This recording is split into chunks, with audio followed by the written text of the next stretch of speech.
Olá, meus amigos, meu nome é Leonardo Ferreira, sou fundador do canal Ferreira Studios e hoje estamos dando início a mais um quadro espetacular aqui no canal, a Prosa Criativa, onde vou aproximar vocês de experts, de pessoas que estão fazendo a diferença no nosso mercado. E a nossa prosa de hoje é sobre inteligência artificial aplicada à comunicação/design e a nossa convidada é a Priscila Bueno, que é Cloud Developer Advocate na IBM. E ela está aqui nesse momento já para bater essa super prosa com a gente. E antes de mais nada, queria agradecer você, Priscila, por ter aceito o convite, por dar essa oportunidade aí para todo mundo do canal de conversar um pouquinho, entender um pouco mais do seu trabalho. Então, muito obrigado mesmo, antes de mais nada.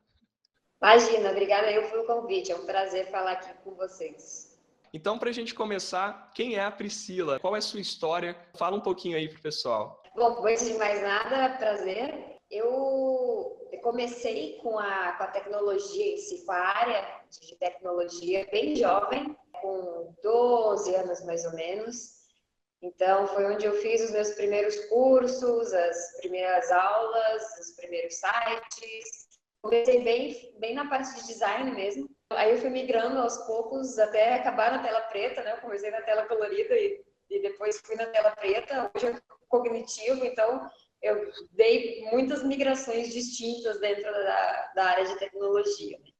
Assim, dando um bom resumo da história, né? Hoje eu estou trabalhando na IBM. Eu entrei na IBM no meu primeiro ano de universidade já.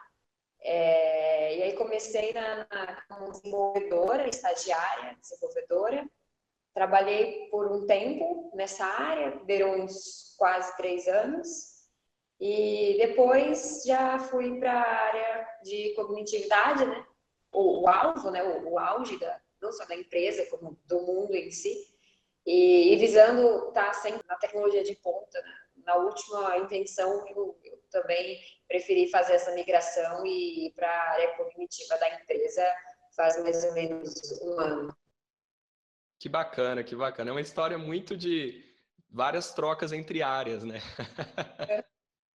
E por que você decidiu, então, seguir essa carreira de Cloud Developer ou isso veio depois? Como que foi isso? Então, na verdade, essa área foi uma área nova, depois que a gente entrou com o Bluemix, que é a nossa plataforma de desenvolvimento, entrou com o Watson, né, a parte de inteligência artificial, Sim. e essa área, o objetivo dela, na verdade, é engajar, né?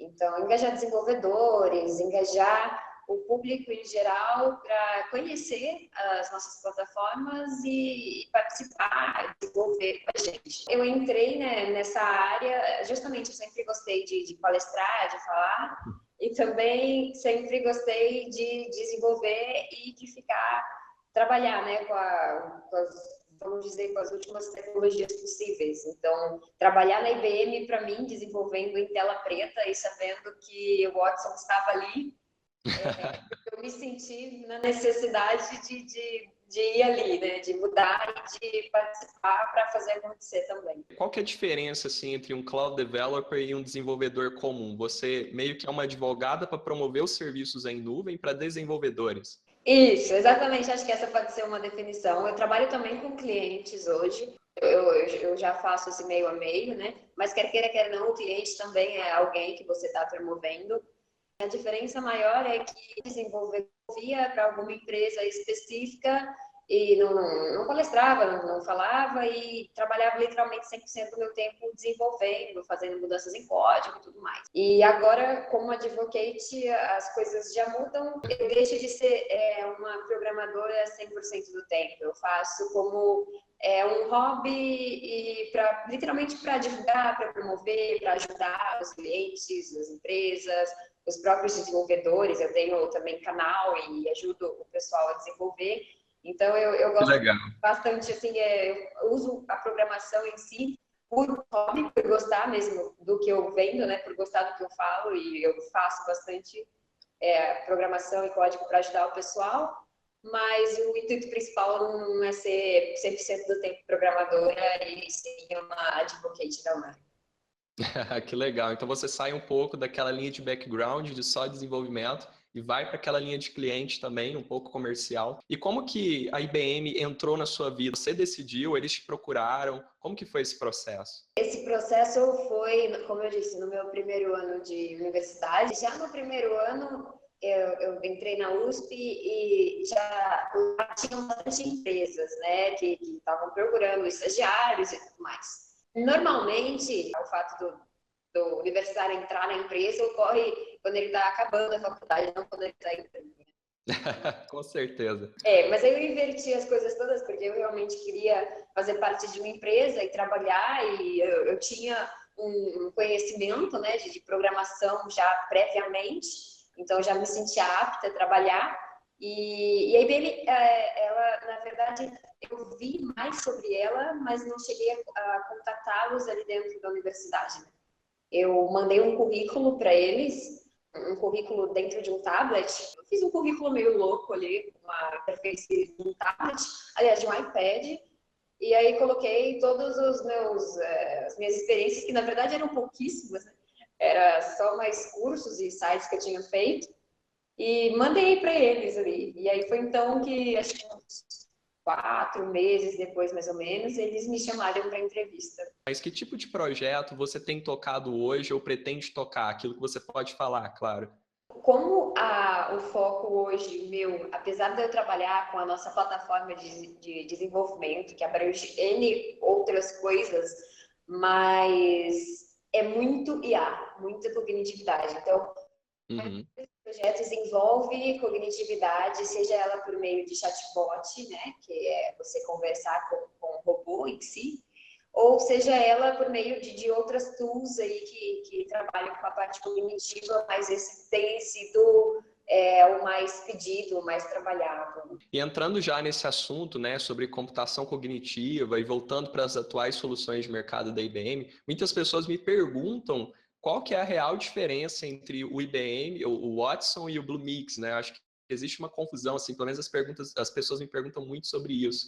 Sim, o Bluemix ele não é só o Watson, né? Ele é a plataforma onde o Watson está. Tá? É colocado em forma de APIs, né, de serviços. Então, todas as funções do Watson, o Watson que ouve, o Watson que fala, o Watson que vê, que entende a personalidade e tudo mais, elas estão ali como funções, bem como toda a nossa parte de IoT, né, internet das coisas, toda a nossa parte de infraestrutura, né, de subir aplicações, subir servidores, toda a parte de DevOps, de desenvolvimento, montar time e fazer o código ali na nuvem. Então, lá tem o Watson, mas não é só o Watson, né? Tem outras possibilidades ali também.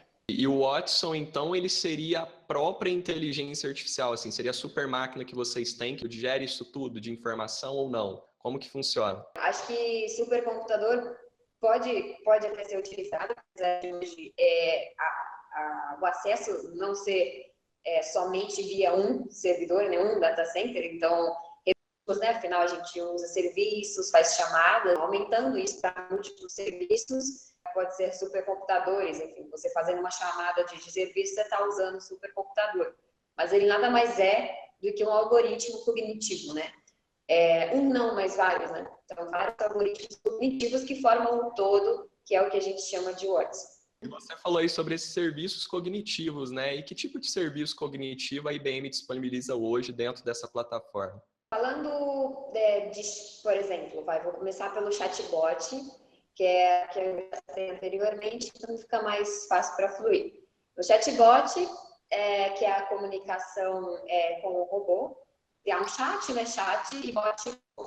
Então, o fato de você comunicar, hoje em dia a gente está vendo bastante nas ferramentas Messenger e outras aí que estão inserindo aos poucos e liberando o bot para ser utilizado. E aí a gente tem também serviço de voz para texto para voz, a parte de análise de dados, tem N ferramentas ali para você analisar dados. Tem até assim, se você for falar, porque a gente tem dentro do Bluemix aplicações e a gente tem SaaS, né, Software as a Service, Sim. então, fora da ferramenta, mas que quer queira, quer não, são feitos com as ferramentas que tem ali dentro, né? Então, ali dentro tem a parte de segurança, né? Tem também, se você falar dos serviços em si, serviço de análise de personalidade, que é baseado no Big Five, que é uma pesquisa que é os termos da psicologia humana, né, de como o ser humano é, e tem resultados bem legais, é bem interessante. É até interessante falar que no próprio Bluemix, quando você entra para conhecer as ferramentas e clica, tem sempre demos, né? Então dá para fazer todos esses testes, ver como é que fala, como é que ouve e tudo mais. Também tem a parte de imagem, de reconhecimento de imagem, que daí já tem algumas outras versões, que além de reconhecer só a imagem, também reconhece face, também reconhece similaridade, então qual a imagem que é mais parecida com a imagem que você colocou, letras, né, na imagem, né, que é o tal do OCR, e acho que é isso. Talvez eu tenha comido bola de algum ali, tem também tradução e por aí vai. Na verdade, tem muita coisa. Explora muito os 5 sentidos, se você for pensar. A fala, a audição, a visão, e isso que eu acho interessante, é você começar a pensar nessas possibilidades para trazer isso para soluções. Lendo um livro, há pouco tempo atrás, que perguntava sobre o porquê que nós não utilizamos áudio dentro da internet. Muitas vezes a gente entra no site e poucas pessoas se preocupam, né, com recursos de áudio, é uma questão tão forte até por acessibilidade. Eu acho que é muito legal pensar nesses serviços cognitivos também para integrar nas nossas soluções e torná-las mais humanizadas, mais inteligentes, enfim. A ideia, na verdade, é essa, né? Que a gente tenha todos os sentidos para a gente ter uma máquina completa, uma máquina cognitiva que vai conseguir ser o mais similar possível. Então, acho que, por mais que tenham certos termos que um chegue só até um lugar e outro chegue a outro, então, dizem que o mais evoluído seria quando ele sentisse, né, também, né? E aí você tem uma ferramenta mais parecida com o humano possível. Eu acredito que não é impossível de ocorrer, mas também não é o estágio atual. Entendi. E como que funciona para fazer mais esse processo de aprendizado propriamente dito? A gente precisa dar uma entrada, a máquina precisa digerir isso. Como que funciona esse processo? A máquina em si, ela sempre vai ser treinada, tá? Hoje em dia, como a ferramenta é disponibilizada, não só para a gente, mas para uso público, a gente sempre tenta deixar ela o mais treinada possível em alguns aspectos. Então, se você vai começar a usar o Watson hoje, você já vai ver que ele reconhece o que é uma pessoa, o que é verbo, o que é sujeito. E, aliás, isso é uma profundidade muito importante da análise cognitiva, quando você fala de natural language, né? Entender o contexto e tudo mais. Isso ele já faz, isso faz parte do algoritmo. Mas você também pode ver que ele vai entender, por exemplo, na parte de imagem, o que é uma mesa, o que é uma cadeira, e por aí vai. Ele tem coisas ali que ele já entende. Por quê? Porque um dia a gente já treinou, né? Vocês estão alimentando ele constantemente com as informações dos usuários e da base de dados que vocês têm. Não dos usuários em si, porque os dados dos usuários, cada um tem o seu próprio, a sua entrada, e cada um tem o seu acesso, a gente não acessa esses dados, mas São privados, então. mesmo. Então, a gente realiza constantemente esse tipo de update. Você pode treinar com os seus dados, tá? Eu acho que esse é um aspecto importante. Então, se você tem uma fábrica de uma peça super específica, é claro que a gente não treinou o Watson nisso. A ideia é que você treine também. Quando eu vou lá dentro do site, por exemplo, e você citou as demos, né? E eu alimento aquilo com uma informação, automaticamente eu estou ajudando a treinar a máquina ou não necessariamente? Eu estou só executando uma demo para mim mesmo? Na verdade, nas demos em si, a gente pede sempre os feedbacks, né? São usados para a gente mesmo, para a gente ter o feedback do usuário. Mas a partir do momento que você está usando com a sua API, o seu serviço, fazendo a sua chamada com as suas credenciais, aí já não. Entendi. Tem tipo uma key, então, e aí eu tenho acesso àquelas chamadas de forma privada. Isso. Perfeito. E aí você falou, né, sobre essa questão da humanização, de estar disponível esse serviço para as pessoas. Como que você vê essa relação da democratização da inteligência artificial? Não só para desenvolvedores e empresas, mas para pessoas comuns também. Acho ótimo. Na verdade, vem me surpreendido bastante o crescimento de startups utilizando inteligência artificial. parecia muito impossível, justamente pela distância do Watson para startups ou desenvolvedores privados, né? E assim, o fato deles poderem hoje ter acesso a isso, fazendo uma chamada e muitos serviços, aliás, todos os do Watson com camada gratuita, né? Ou seja, você consegue sempre fazer testes, eu acho isso muito importante, o fato de você poder testar o serviço antes de consumir em escala, né? Então, aí os resultados assim, mais diferentes que eu vejo vêm literalmente desse público que está lá comendo beat e que acho que não é nenhuma uma meritocracia, mas acaba que startup ou empresas pequenas são elas que arriscam mais porque talvez tenham menos a perder, né? Eu tenho 2 startups, eu acho que eu entendo bem o que você está falando. Legal essa possibilidade da empresa ter aberto as portas para esse tipo de desenvolvedor, esse tipo de negócio. Porque até então eu vi esse negócio muito fechado para grandes empresas. Ficava pouco acessível para desenvolvedor pequeno, empresas menores, como você citou. Mas quando eu digo também com relação à democratização, eu digo até mesmo para pessoas comuns. Hoje a gente está vendo muitos serviços surgindo dentro dessa área, e basicamente eu consigo integrar isso de maneira mais fácil, ou, por exemplo, o chatbot dentro da plataforma de vocês, né? Super user-friendly, super intuitivo, eu arrasto os blocos, vou montando as entradas lá, faço as perguntas, enfim. Então, eu queria saber de você como que você vê isso disponível para pessoas comuns que talvez não tenham tanto conhecimento em desenvolvimento. Você acha que isso está mudando? Conseguem utilizar essas soluções hoje? Sim, sim, eu acho um aspecto muito importante que não sei dizer se todas as empresas do mundo hoje pensam nisso, que é essa questão de deixar mais user-friendly.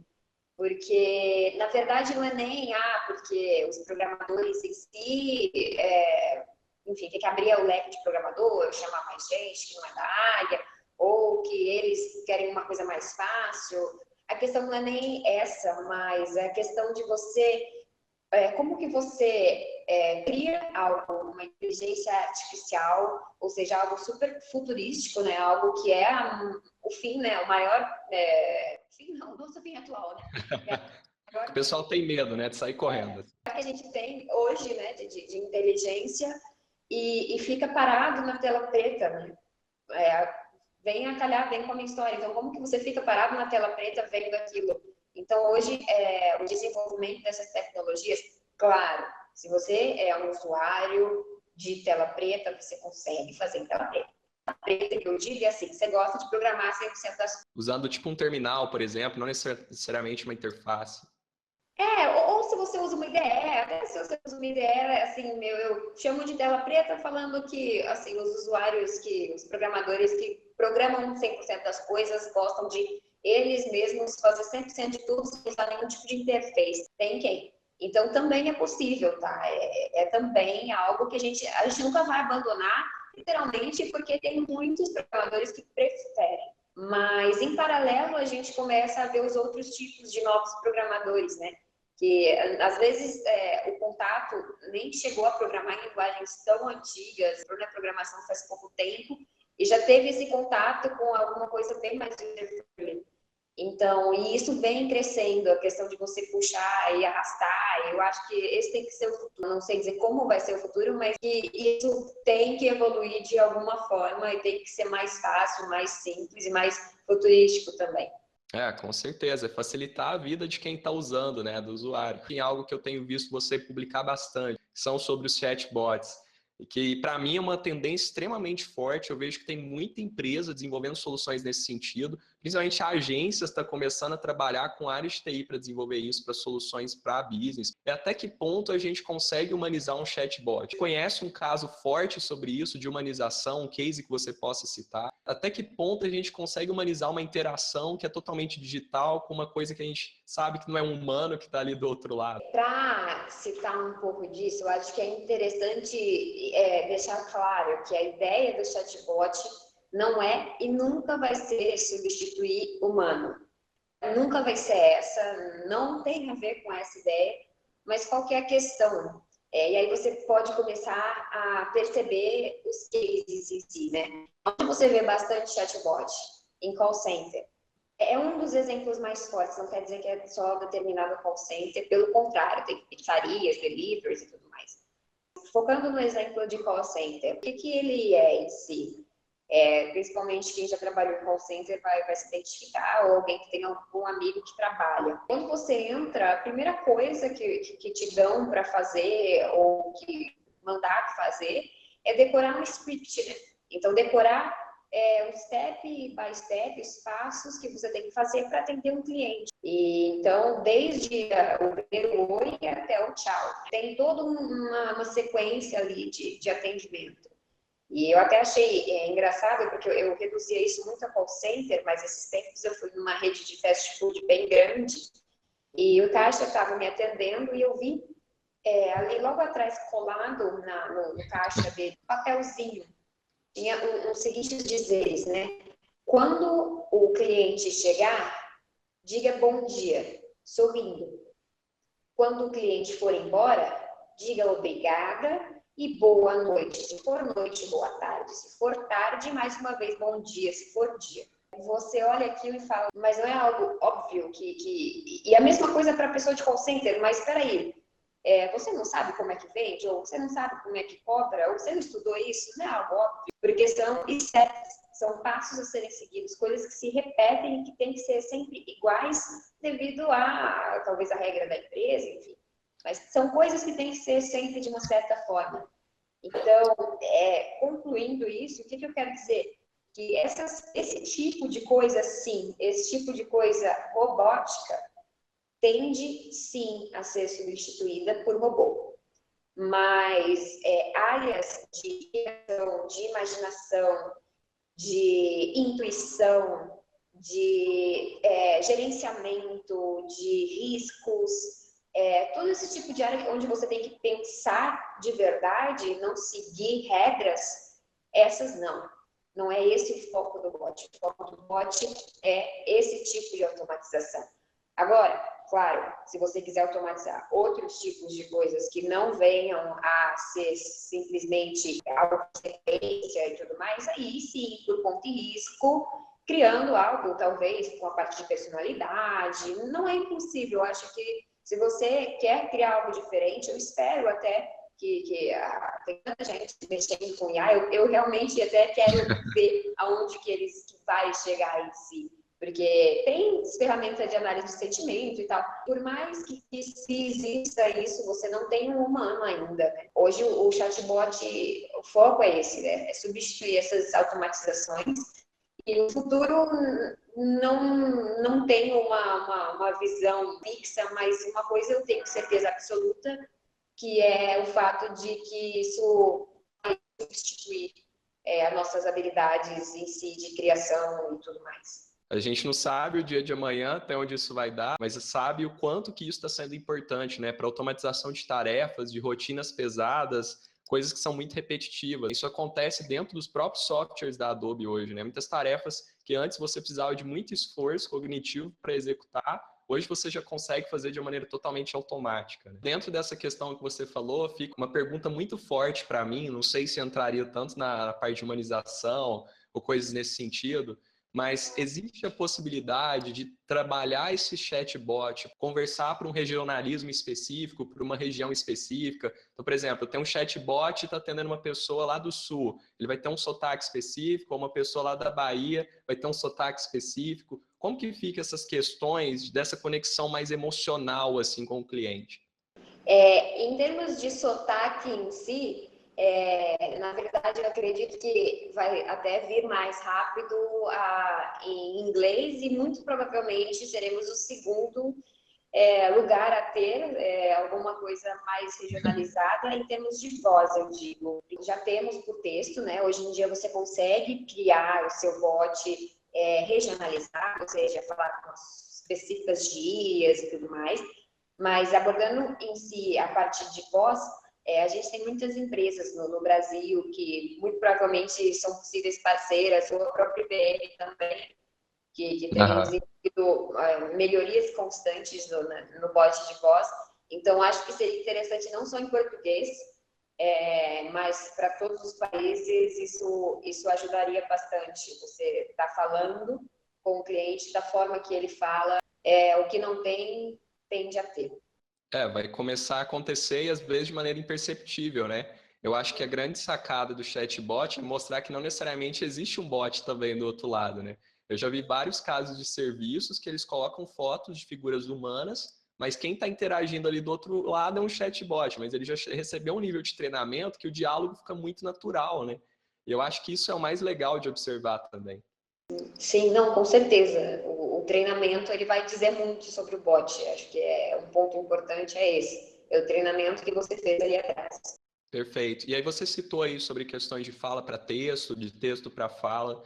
Você acredita que essas questões de interação gestuais, de por voz ou por simplesmente toque, tende a crescer muito? Esses recursos de conversão de texto para fala e de fala para texto é uma tendência que está começando a acontecer nas interfaces? Sim, hoje, na verdade, assim, se você quiser pegar uma parcela maior da população também, até por questão de adaptação, também é interessante que a gente trabalhe com voz.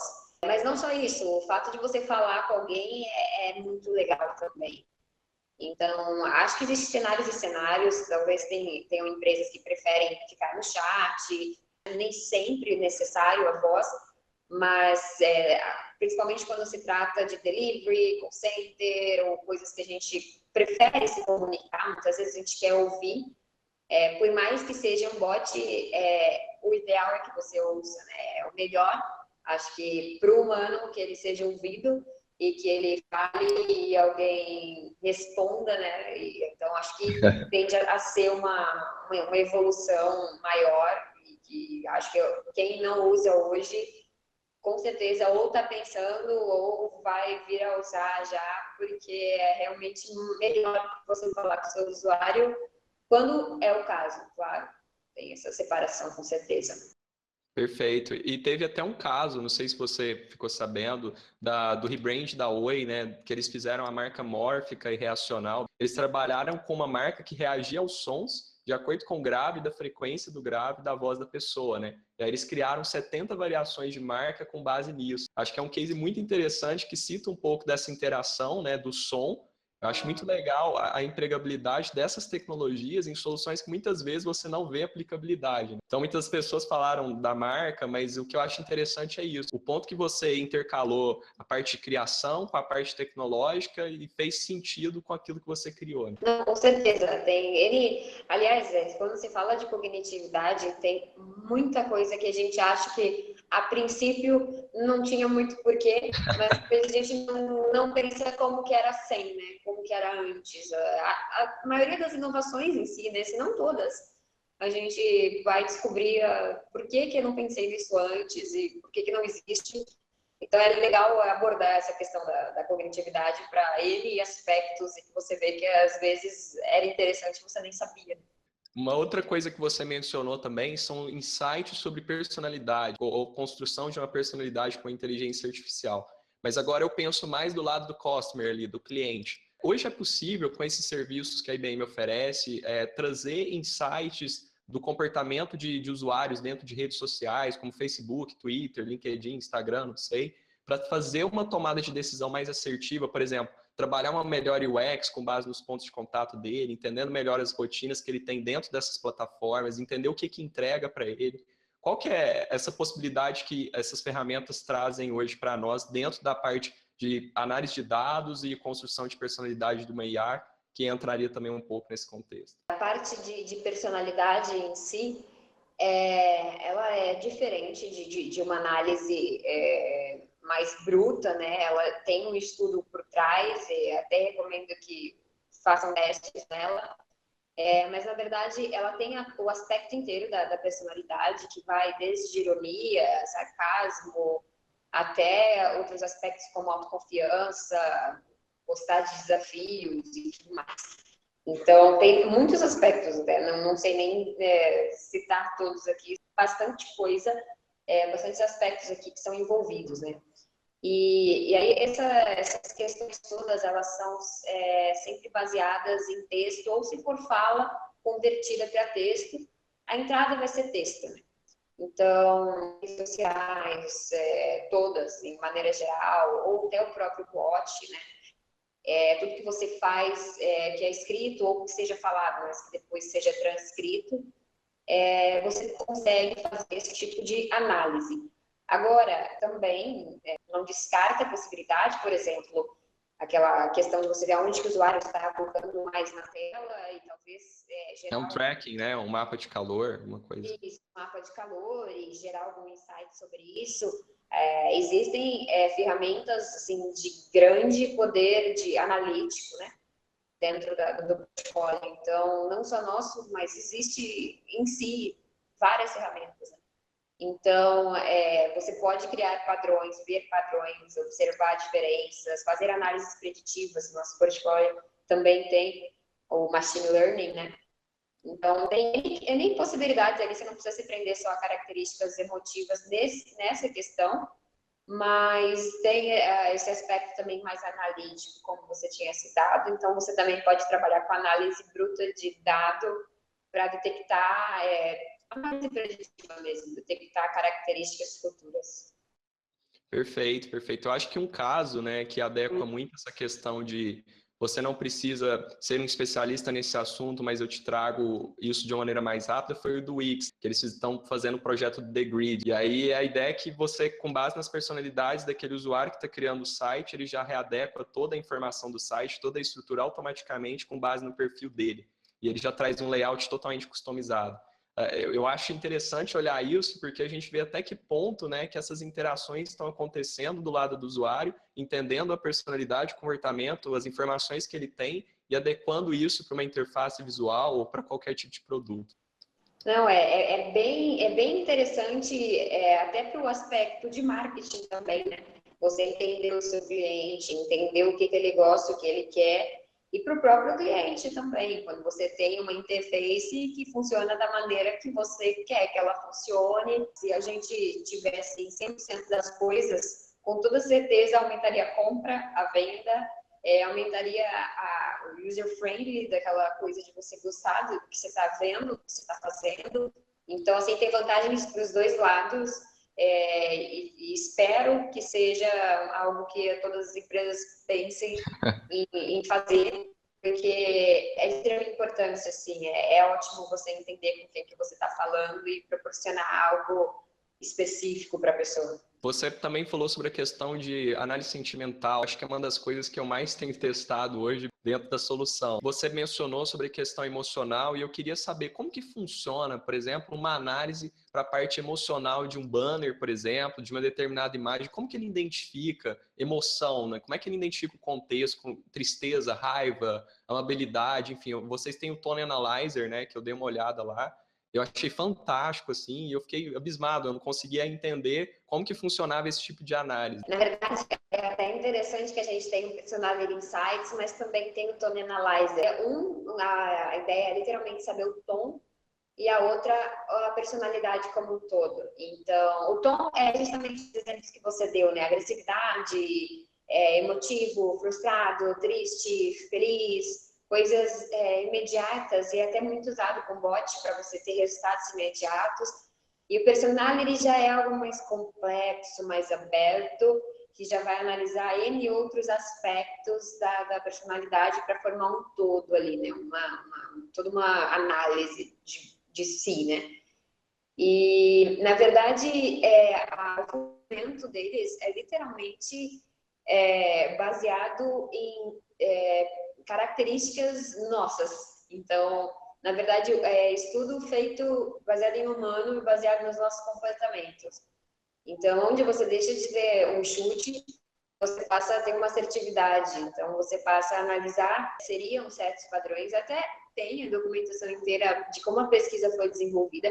Falo para o nosso caso, né, para o caso CPM, da nossa tool em si, mas todas acredito que venham de pesquisas bem elaboradas, mas o objetivo maior da cognitividade em si é deixar o mais próximo de como a gente é, né? Então, esse não seria diferente. A ideia é justamente o mais próximo do que é o que a gente vive, né? O sentimento, tudo que a gente sente, fazer isso de forma algorítmica, né? São tudo, digamos, fórmulas, contas, tudo programado de forma a deixar a lógica o mais similar possível ao que a gente faz hoje sem perceber. E eu fiz até um teste muito relacionado a isso que você está falando, para uma capa do Facebook que eu testei. Eu criei uma capa para o Facebook, fiz uma análise de reconhecimento visual e contextual e consegui resultados muito legais. E eu penso muito da aplicabilidade disso dentro de soluções de comunicação. Que, por exemplo, eu consegui fazer um reconhecimento facial com tracking, consegui identificar o tipo de sentimento que aquela imagem trazia, a classe dos objetos, como você falou de reconhecimento de padrão, de forma, né? O contexto da imagem, as palavras-chave que mais se relacionavam a ela, as cores que eram mais predominantes, porque elas têm uma carga emocional e transmite isso, esse tipo de sentimento. Isso que eu achei legal, sabe? É conseguir utilizar essa tecnologia para fazer uma análise contextual, semântica e sentimental, né? E o quanto isso pode ajudar a gente para construir soluções mais assertivas, não só na área de comunicação, mas em N áreas, como você mencionou. E aí também entra até agora falando sobre reconhecimento visual, já puxando esse gancho, também tem a parte, né, de reconhecimento de objetos, de rostos, de cena, de entendimento de conteúdo. Hoje é possível, por exemplo, fazer o tracking visual de uma pessoa que entra num site usando uma webcam, por exemplo. Eu consigo ter acesso a esse tipo de tecnologia com alguma solução do Watson hoje? Esse track de webcam, você até consegue mapear isso dividido em frame. Claro, você vai precisar da autorização do usuário, né? Permitir a câmera. Exato, tem essa questão. Mas o que dá para ser feito é você ensinar ele todas as direções de cada olhar. Então, aqui significa que ele está olhando mais para essa parte, para o botão de OK, aqui para o botão de cancelar. Então, você definir isso, tá? Você pré-definir isso, o que seria cada tipo vamos dizer, de mudança de posição do olhar ali dentro da tua página específica, né? E aí você fazendo isso, treinando ele dessa forma, com essa característica, aí sim, você consegue fazer.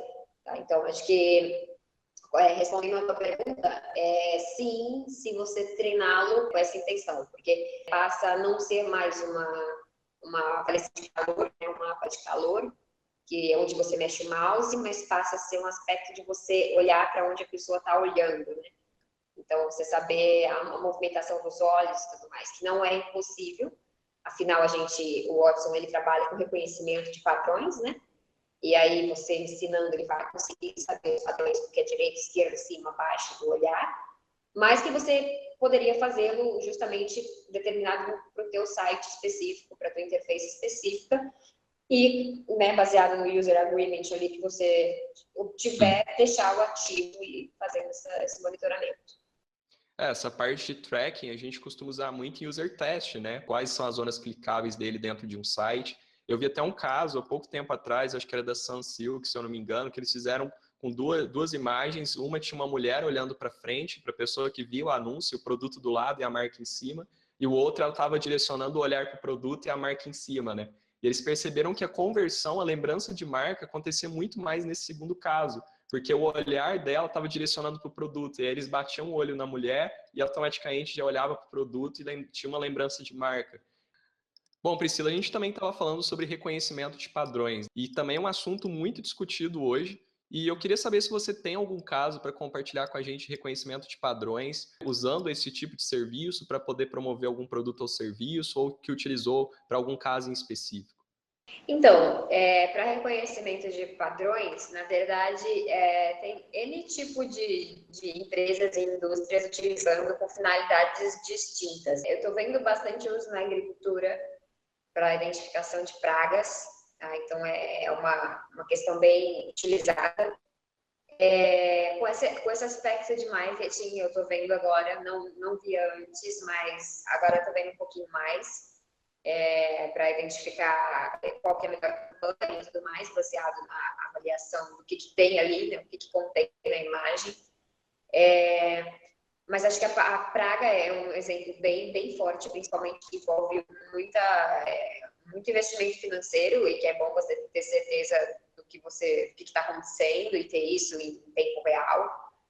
Eu vejo bastante avaliação quando se fala de padrões, claro, um treinamento pré-feito, mas uma avaliação por drones. Então, seja para você reconhecer de pessoas em um determinado local, saber a diferença em um local que tem um determinado padrão, um jeito de ser, e se tem algum roubo, algum assalto, fazer esse tipo de identificação. Então, estou vendo bastante uso de drones com o intuito de verificar se existe alguma mudança no ambiente. Isso vai desde de aspecto de a questão da agroindústria até o aspecto urbano mesmo. O padrão, ele, na verdade, não tem limite, né? Então, o treinamento que você faz no Watson, acho que muitas indústrias que têm seus próprios produtos, eu estou vendo acontecer bastante, que é legal. Então, por exemplo, se eu fabrico um tênis da minha marca e eu quero ver como que ele está distribuído ali no estoque, como que ele está nas lojas posicionado, ou se eu vendo uma determinada bebida e eu quero saber onde que eles estão colocando, né, a minha bebida ali disposicionada, né? Então, a área de marketing vem usando fortemente. Ah, que legal. E eu vi até um case recentemente falando sobre isso, sobre o Eric Van Blokland, que é um grupo europeu, que eles estavam criando um padrão para uma tecnologia OpenType. E aí eles criavam alguns padrões técnicos sobre automatização de ajuste óptico de letra, de trabalhar com peso de fonte, de kernel, de track, de curvatura. E aí quando tinha toda a arquitetura de um texto, automaticamente as letras se adequavam para o peso específico, para o espaçamento específico. E isso poderia chamar que quando você tem vários padrões, você começa a construir uma rede neural, ou é diferente isso? Como que funciona? Também, sim, com certeza. Na verdade, o objetivo é que você tenha padrão, né? Tudo que você tem padrão, de alguma forma, você vai conseguir automatizar e ensinar. Então, se você identificou padrão em alguma coisa, essa coisa é passível de automatização, de deixá-la, de torná-la algo que seja objeto de um futuro, de uma futura análise cognitiva. E teve o case também daquele alemão que ele criou um algoritmo neural para identificar estilo artístico. E ele conseguiu recriar o quadro de mais de 350 anos atrás, se eu não me engano, de um artista que já tinha morrido há 350 anos atrás. Eu achei fantástico a perfeição da réplica do quadro que eles conseguiram imprimir depois com a impressora 3D, né? E ali tem muito disso. Sim, sim. Acho que a maior sacada da tecnologia em si é algo que a gente deixou passar por um tempo, mas que quando surgiu a cognitividade, veio isso de maneira muito clara, é que a gente tem muito padrão, a gente tem muita coisa igual, que é repetida e que ocorre, às vezes, a nossa maneira, mas qualquer coisa, seja andar, tem o seu ritmo, o seu Exatamente. tudo tem lógica, tem padrão, tem coisa a ser seguida, steps a serem seguidos, então, assim, é passível de se automatizar. Então, dá para trabalhar. E até as próprias formas da natureza, né? Dentro da criação de design, a gente tem usado muito coisas como a sequência Fibonacci, proporção áurea, e a gente percebe o quanto que isso tem sido importante para a gente, porque a gente sempre vê padrões em tudo. Na nossa volta tem algum tipo de padrão, todas as formas da natureza têm algum tipo de padrão. E isso eu acho mais legal, identificar esses padrões para tentar construir um negócio que seja mais automatizado, mais interessante e reduz a nossa carga de trabalho, claro, né? Acho que a ideia é facilitar a vida do homem para ele fazer o que ele tem de melhor, né? Essa é a melhor frase de definição, né? Para facilitar a vida do homem, para ele fazer o que ele tem que fazer, né? O que ele tem que pensar, o que ele tem que agir de certa forma inteligente. Exatamente. Bom, Priscila, a gente chegou ao final dessa prosa criativa. Eu queria te agradecer novamente pela sua disponibilidade, sua participação. Muito obrigado por ter participado, por tirar um tempinho aí para compartilhar esse conhecimento com tanta gente bacana que provavelmente vai assistir a gente. Muito obrigado novamente. E aí, para encerrar, então, gostaria que você deixasse uma frase, algum tipo de ensinamento para essas pessoas que querem entender mais sobre essa área ou querem trabalhar mais com esses tipos de serviço, esses tipos de soluções, independente de ser desenvolvedor ou não, mas que tenham interesse em conhecer mais. Eu recomendo bastante que pesquisem e que não ignorem a tecnologia que está vindo e está vindo fortemente. Quer queira, quer não, está acontecendo e acho super válido que todo mundo acompanhe, que saiba como que é feito, que saiba como funciona, porque hora ou outra você vai atender o bot do seu banco você vai atender o bot do cinema, ou você vai falar com alguma coisa que foi, de certa forma, automatizada e você vai saber o que é. Então, por mais que você não programe, você vai ter noção do que você está fazendo, com o que você está lidando. E é super importante, assim. E quem programa, vai atrás. Recomendo pra caramba que visitem todos os sites de desenvolvimento, inclusive o Bluemix, para trabalhar com as APIs do Watson. E testem, vejam os resultados, podem começar a construir coisas que as ideias mais geniais saem da garagem, né? Você seguindo o histórico de programação, né? As ideias geniais saem dos menores lugares. Então, boa sorte para vocês. Você tem alguma rede social? Você disse que escreve ou produz vídeo também, educando essas pessoas, que você gostaria de divulgar para o pessoal? Sim, eu estou trabalhando mais nos vídeos aqui. Por enquanto, eu estou com um tema super de chatbot. Não precisa ser programador para fazer, não. Dá para me acompanhar.